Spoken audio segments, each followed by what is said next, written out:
おはいえなし。この動画は、ファイナルファンタジー14コンテンツ多すぎって呆然としている初心者向けに大体全部やった私がおすすめを紹介する動画です。コンテンツ以前に始めたばかりで何もわからんって人はこっちのスタートアップ動画をご覧ください。一点だけお断りで、コンテンツの開放条件については触れません。ざっくり、バトル系、生活系、その他に分けてます。沼れるコンテンツ発見の助けになれば幸いです。では、バトルコンテンツから早速本編どうぞ。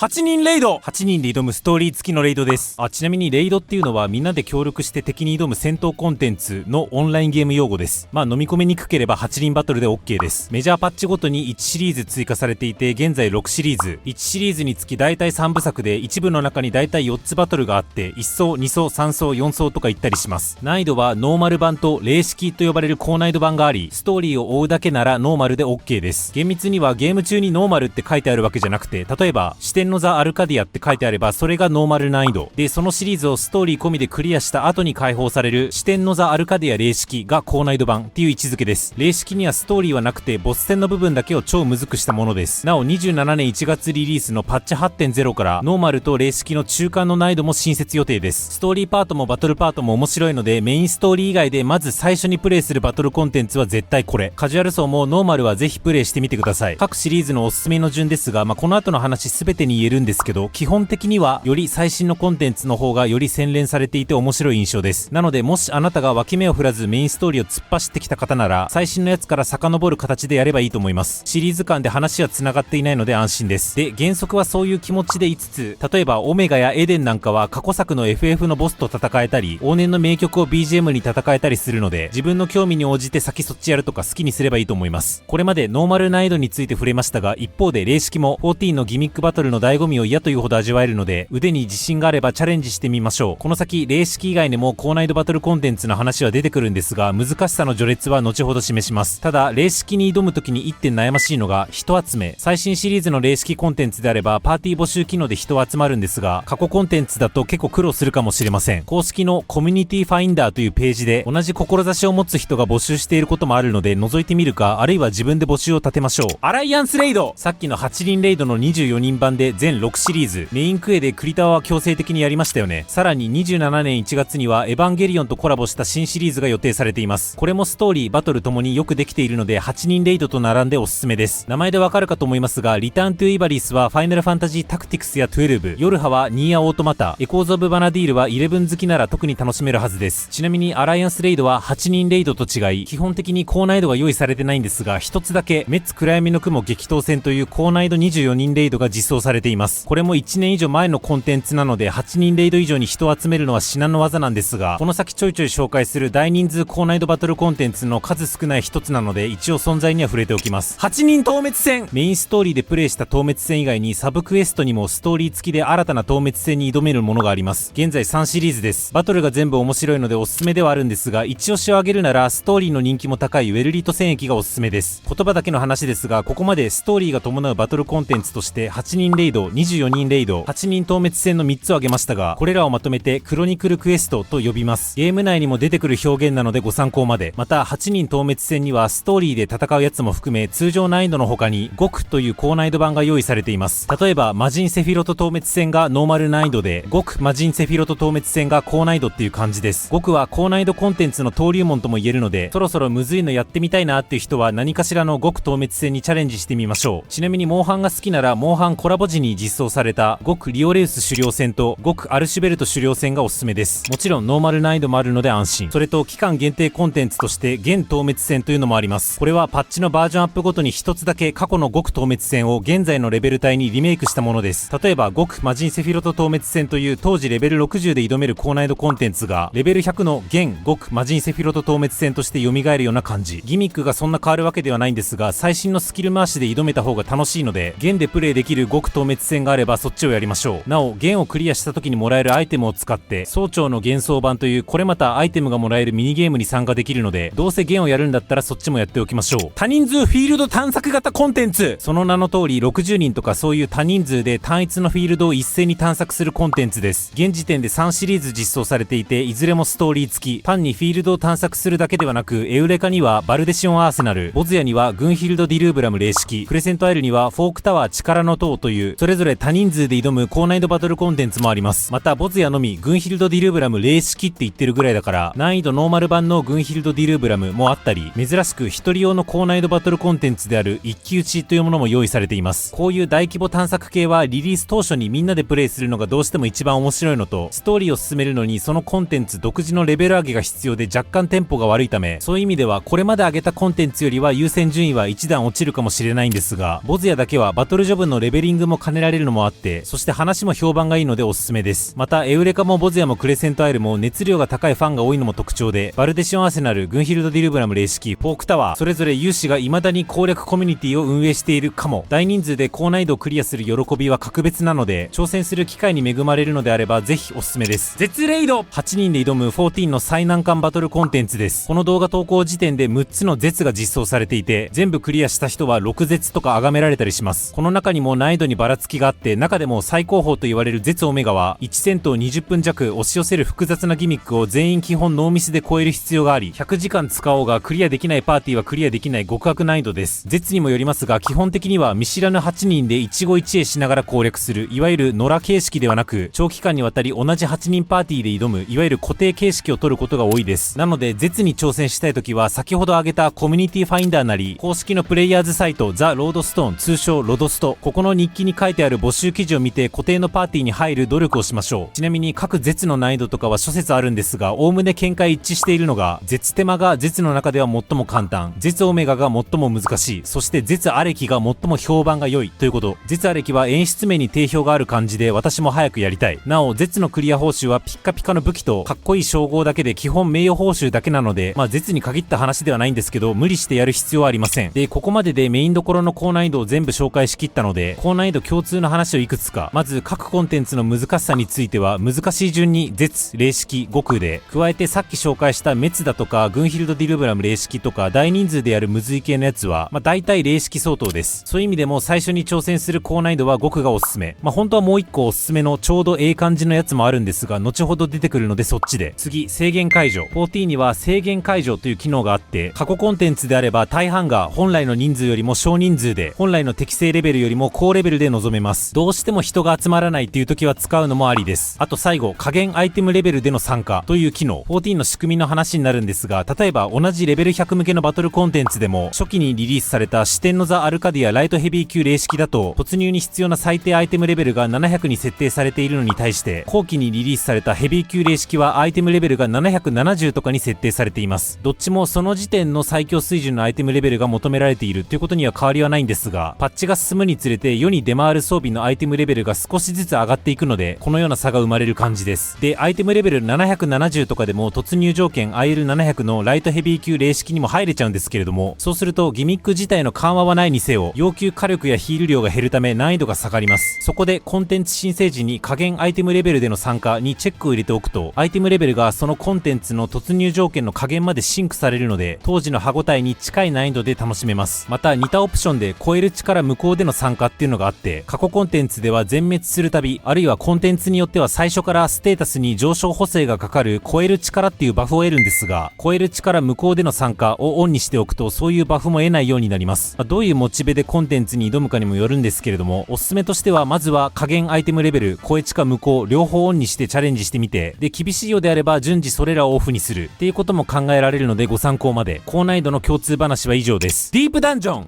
人から4人で挑むローグライク系コンテンツです。入るたびに階層が変わるダンジョンを潜ってお宝を見つけつつ最深部を目指していく感じ。トルネコの不思議なダンジョンとかああいうやつです。現在4コンテンツ、ちょっとしたストーリーもついていて、最初の死者の宮殿を除いて全部で100回、ストーリーを追うだけならだいたい30回ぐらいまで踏破すれば OK で、30回ぐらいまでなら難易度はマイルドなので、高難易度しない人でも安心して楽しめます。おすすめとしては圧倒的に最新版のピルグリムトラバースで、ディープダンジョンやってみたいなって思うんだったらまずこれをやりましょう。結局前提クエストで死者の宮殿もちょっとやらなきゃいけないのはご愛嬌。なおディープダンジョンはさっき紹介した南方ボズヤ戦線と同様、バトルジョブのレベリングも兼ねられるので、どうせならレベリングついでに触れられるとお得です。また冒頭言った通りディープダンジョンは一人でも潜れるんですが、別に一人用に敵の HP が減るとかそういう調整は一切かからないので、一人で挑むと難易度が急上昇します。なのでボズヤの一騎打ちと同様、14としては珍しいソロのチャレンジバトルコンテンツと言えます。数時間かけて攻略していくのでプレッシャーが大きい分達成感もひとしおなので、ソロでゴリゴリ楽しみたい人はぜひプレイしてみててください。あとピルグリムトラバースのみ地層エミネントグリーフ透滅戦という高難易度の4人用のボス戦が用意されています。難易度調整可能ではあるんですが、最高難易度に設定すると絶クラスに難しいという4人用としては異色の難易度を誇るコンテンツです。腕に自信があればチャレンジしてみましょう。バリアントダンジョンアナザーダンジョン、難易度可変型の1人から4人用のバトルコンテンツです。現在4シリーズ、前3つと最新の1つでシステムが微妙に違うので順番に紹介すると、まず前3つについてはバリアントダンジョンとアナザーダンジョンに分かれていて、バリアントダンジョンについては1人から4人で謎解きをしながらダンジョン探索とボス攻略を楽しむコンテンツです。簡単なストーリーもついています。難易度はマイルドなので高難易度やらない人も安心してプレイできるはずです。一方でアナザーダンジョンについては高難易度コンテンツで1人から4人ではなく4人で固定、謎解き部分は取り払われていてボス攻略部分だけ高難易度版を攻略するもので、さらに異文と異文例式に分かれています。例えばシラディハ水道であればバリアントダンジョンシラディハ水道とアナザーダンジョン異文シラディハ水道とアナザーダンジョン異文シラディハ水道例式、この3つに分かれる感じです。異文っていうのは例式相当の難易度、異文例式の方は異文とギミック自体は全く同じで、それを通しでノーミスでかつ火力を出してクリアしなきゃいけないっていうチャレンジコンテンツといえば聞こえはいいんですけど、ぶっちゃけ評判が微妙だったマゾコンテンツです。そういうフィードバックもあってか最新の昇格物語ではコンテンツ構成が変わっていて、まずバリアントダンジョンとアナザーダンジョンの2種類があるのは同じ。ただアナザーダンジョンは異文例式がなくなっています。一方でバリアントダンジョンの方にアドバンスドバリアントダンジョンという区分が追加されていて、これは通常のバリアントダンジョンから謎解き部分を取っ払いちょっとだけ強くなったボス戦を楽しめるものです。動画投稿時点でこれまでバトルコンテンツにはノーマルと極の難易度の中間に該当するものがなかったんですが、まさにこのアドバンスドバリアントダンジョンがそれに該当するものです。で、一通り説明しきったので私のおすすめを言うと、まずとりあえず最新のバリアントダンジョンである昇格物語をやってみればいいと思います。で、バリアントダンジョン面白いってなったら同じノリで過去コンテンツのバリアントダンジョンも楽しめばいいのかなと。一方で高難易度の方、さっき高難易度の登竜門は極だけど実はもう一個おすすめがあるって言いましたが、そのおすすめっていうのがまさにこのアドバンストバリアントダンジョン。通常高難易度コンテンツだと自分が死ぬと周囲も強制的に死ぬ、いわゆる連帯責任系のギミックがちょくちょくあるのと、時間切れがある都合上火力も出さなきゃいけないという初心者に苦しい要素が2つあるんですが、アドバンストバリアントダンジョンはこの2つが薄い、だけどちょっとだけギミックが難しいっていう絶妙な難易度設定になっているので、2人から4人っていう少人数で遊べるのもあって、まずはこれをおすすめします。で、アナザーダンジョン以上については順当に高難易度が好きな人がやればいいと思います。同じようにコミュニティファインダーとかロドストで同志を見つけましょう。青魔同士、これはコンテンツというかジョブそのものの話になるんですが、青魔同士は敵の一部攻撃を見ることで青魔法として習得可能です。で、青魔法の中には敵を問答無用で即死させるとか、ものすごい量回復するとか、火ダメを 90% 減らすとか、ぶっ壊れ効果を持つものもしばしば。その都合上青魔同士はバトルジョブの中で唯一リミテッドジョブという扱いになっていて、最新のバトルコンテンツは遊べない一方で過去のバトルコンテンツには普通に挑めます。その時も青魔同士同士でしか挑めないんですけれども、青魔法の種類がめちゃくちゃ豊富でタンクロールもヒーラーロールもできちゃうので問題ないっていう感じです。それと青魔同士専用のソロバトルコンテンツマスクカーニバルというのも用意されています。なので青魔法を集めた先にはマスクカーニバルとか青魔だけで挑む過去コンテンツっていう楽しみ方があることを認識しておきましょう。これらがおすすめっていうよりは青魔法自体のぶっ飛び効果が面白いので興味があればっていう感じです。魔獣使い、青魔同士に続くリミテッドジョブ第2弾です。モンスターを捉えて刺激して一緒に戦います。モンスターと一緒にコンボを決める重心儀連携システムだったり、魔獣使い専用コンテンツ東獣連だったり、今までの14にはあまりない戦闘体験が得られるという売り文句で有名な開発スタッフの方が手掛けているのもあってかなり面白そう。この動画投稿時点ではまだ実装されてないんですけどね、期待値高いんで一応項目だけ設けておきました。私もやります。トレジャーハント、最大8人で宝探しをするコンテンツです。大きな流れとしてはまずマーケットボードか何かで地図を買って、その地図に描かれている場所に到達し、敵を倒したりルーレットを回すことによってレアなマウントだったりレア装備素材だったりを掘り当てるような感じ。1日3時間とかがっつりやるようなやつじゃなくて、今日地図やろうぜみたいなノリで地図1枚あたり15分ぐらい使って何枚か地図を消費してカジュアルに楽しむ感じです。どちらかというと新たな地図が実装されたタイミングでその地図から得られるお宝を頼りに集中的にドバーッと盛り上がる印象。特にストーリーがあるわけではなく、ぶっちゃけ私はそんなやってないんですけど、フレンドとカジュアルに楽しむコンテンツとして市民権を得ているのでご紹介しました。私も過去1回地図配信をしているのでなんとなく雰囲気掴んでもらえればと思います。 PVP、 今まで紹介したコンテンツは全部 PVE なんですけれども、14にも対人戦いわゆる PVP があります。ご覧の3種類です。特に5対5でスプラのガチヤグラみたいなルールでプレイするクリスタルコンフリクト、通称クリコンは公式のファンフェスティバルのイベントでも世界大会が開催されるとか力が入ってる種目です。非課戦みんなこれやってるというよりはハマってる人は一生これやってるっていう感じなので、興味があればどうぞ。バトルコンテンツの紹介は以上です。続いて生活系コンテンツ行ってみましょう。ミラプリグルポ14の機能として今実際に装備している装備品とは無関係の装備品に見た目だけすげ替えることができます。その機能をブグ投影とか言ったり、ブグ投影の際に必要なアイテムミラージュプリズムにちなんでミラプリと言ったりします。なのでミラプリするとか言ったら要はおしゃれするとか着替えてくるとかそういう意味です。で14は MMORPG としては世界一なんじゃないかっていうぐらい大量の衣装が用意されているのと、さらにカララントというアイテムを使って衣装の染色までできちゃうので、このミラプリを楽しむこと自体が一つの大きなコンテンツになっています。装備性能としては大したことなくても見た目がいいからその装備を取りに行くためにバトルコンテンツをやるみたいなことになったり、あとは有志のミラプリサイトで自慢のミラプリを共有するみたいな遊び方です。ミラプリを撮影するときはスタートアップ動画の方でも触れたグループポーズ機能、通称グルポを使って照明なり画角なり表情なりを細かく調整できる上、14には津々浦々バラエティ豊かな景色があるので、どこで何の衣装をどのように撮影するかってことを考え出すともはや立派なエンドコンテンツです。ファンタジーの世界で思う存分おしゃれを楽しもう。ハウジング、土地を購入してそこに家を建てて内装や庭をカスタマイズして楽しむコンテンツです。こういうシステム自体は他のゲームでもよくあるかもですが、これもミラプリと同じで、何せ13年以上稼働してるから家具や調度品、庭具の数が非常に多い上、プレイヤー側はプレイヤー側でカスタマイズのノウハウが溜まっていて、例えば絵画を裏返してモニターに擬態させるとか、ランプの出っ張り部分だけを露出させてドアノブのように擬態させるとか、そういう小技が積み重なった結果、やべえ屋内を作り上げる人もちらほら。また人によっては撮影スタジオを作ってミラプリの撮影スポットとして貸し出したり、雀荘みたいな内装にしてそこで集まって麻雀に興じたり、キャバクラみたいな内装にしてギルを徴収してチャットしたりとか、いろんなロールプレイを行う場にもなっています。ハウジングを開放するまでにグランドカンパニーとか冒険者招待という今もうあんまり息してないコンテンツをある程度進めなきゃいけないのと、土地サイズによっては数百万ギルから数千万ギルかかるので始めるまでちょっと大変ではあるんですが、私も一時ハウジングで時間溶かしたので、こういうのが好きな人はおすすめです。なおゲーム内の土地は有限なので一時は土地を持つことすら難しかったんですが、今は一部の人気スポット以外は空いているのと、もし空いていない場合でもアパルトメントというアパートみたいなところでは土地を保有せずとも安価にハウジングができるので、そっちでサクッとやってみるのもありです。ギャザクラ系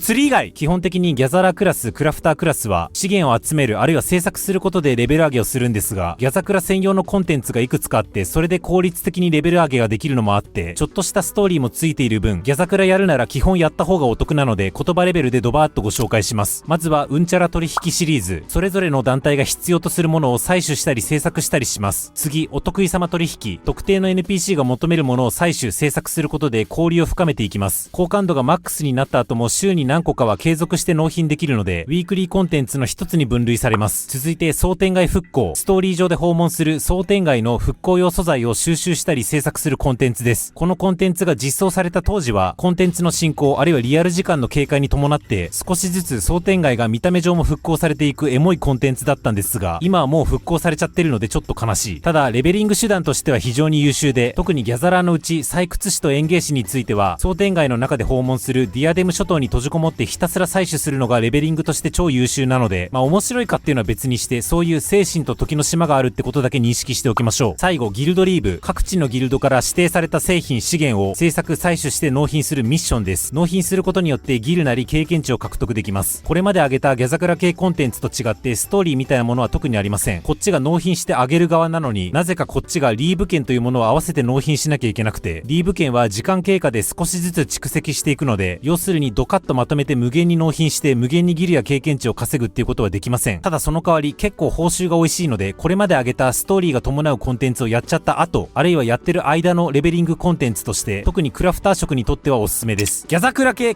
釣り、ジョブ紹介動画でも触れましたが、基本的にはギャザラーが集めた資源をもとにクラフターが装備品とかを制作し、作った装備品でバトルジョブが戦うっていう経済が成立してるんですけれども、ギャザラーの中でも漁師だけは異質で、ただ単にエオルゼアの景色や BGM を楽しみながら世界中の魚をゆっくりまったり全種類釣るのが一つの目標になるという異質のジョブです。釣った魚は自身のハウジングで水槽に入れたり魚拓にして展示したりできるのも楽しい。釣り自体になんか細かいボタン操作とかは一切いらないのもあって、ほのぼのした世界のようでいて、魚によってはリアル時間3ヶ月経たないと釣る機会すら与えられないとか、釣れる確率が 1% にも満たないとか、これはこれで激まずいエンドコンテンツですが、14の中では1、2を争うほど穏やかな時間を過ごせるのでファンが多いのもまた漁師、スローライフ的な生活をしたい時はおすすめです。過去漁師好きを招いてトークしてもらっているので、興味があればこちらの動画もぜひ。また漁師専用コンテンツとしてオーシャンフィッシングを楽しめます。一見大自然泉の空気を吸いながら沖釣りを楽しめるのかと思いきや、突如魚の角変爆釣りタイムが始まるパチンコ的な面白さがあるのは置いといて、漁師のレベリングだけ考えるんだったらこのオーシャンフィッシングが圧倒的に効率的なので、そういう意味でもおすすめです。エタバン、雑に言うとゲーム内で結婚できる制度があって、エターナルバンド、略してエタバンと呼びます。実際にエターナルセレモニーという式を挙げてウェディングドレスを着たり指輪を交換したり、フレンドに参列してもらうことも可能です。もちろん離婚も可能です。無料でもできるし、リアルマネーを払うとちょっと豪華なドレスだったり、2人用のマウントが追加で手に入ったりします。14はこういうエタバンなりオフラインイベントなり、ゲームの中だけで完結せず、リアルでのつながりにも発展する仕掛けが色々あって、とても面白い施策なので紹介しました。ちなみに私はやったことないです。ゴールド操作、往年の FF プレイヤーなら名前でわかると思いますが、いろんなミニゲームがプレイできるエリアです。ちょっとしたミニゲームが多いので、ここで逐一紹介するようなものではなく、実際行って一回遊んでみればっていう感じなんですが、一個だけ例示すると土間式麻雀という、要はただの麻雀があります。 CPU ともプレイできますが、ちゃんとマッチングして見知らぬ4人でプレイすることもできます。年初には14の開発スタッフたちで麻雀大会を開催していたり、リアルの麻雀プロ団体に14がスポンサーしていたり、今でもちょいちょい麻雀中のキャラボイスが追加されてたりと、麻雀は地味にクローズアップされているので、とにかく14内でフレンドと麻雀ができるっていうことだけ認識しておきましょうっていうか、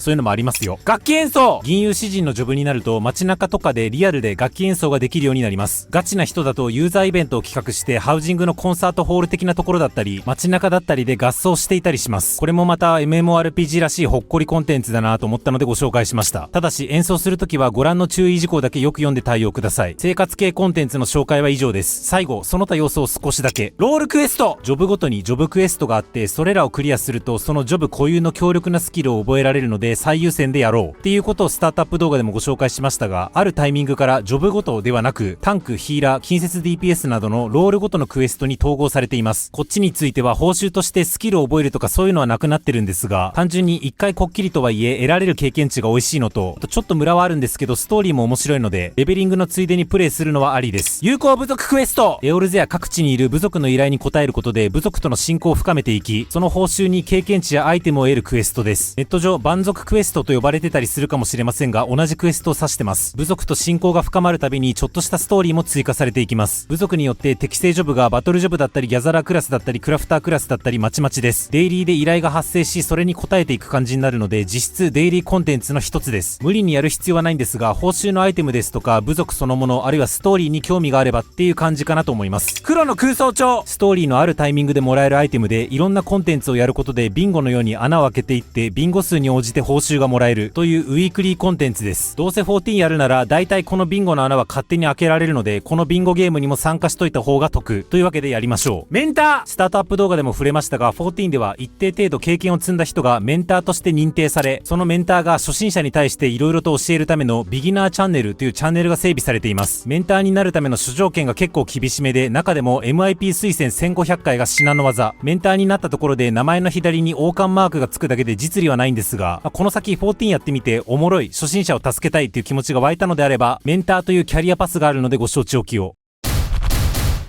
以上、バトル系、生活系、その他コンテンツをサミダレでご紹介しました。これでもまだまだ全然紹介しきれてないんですが、独断と偏見で選びました。とにかく膨大な量があるので、全部理解しようとせず、興味あるやつをつまみ食いし続ける感じで楽しみましょう。面白そうっていうコンテンツを見つける助けになったなら幸いです。先輩非課線の方、推しコンテンツあればぜひコメントください。宣伝、当チャンネルは世界一わかりやすい攻略動画のほか、公式放送の要約感想動画、公式やコミュニティの話題を扱う月刊エオルゼアなど、ファイナルファンタジー14を楽しむための全てが揃ってます。この動画がお役に立ちましたらチャンネル登録をお願いします。動画化に至らない小ネタは X で語ります。そちらもフォロー何卒。エオルゼアライフ楽しんでください。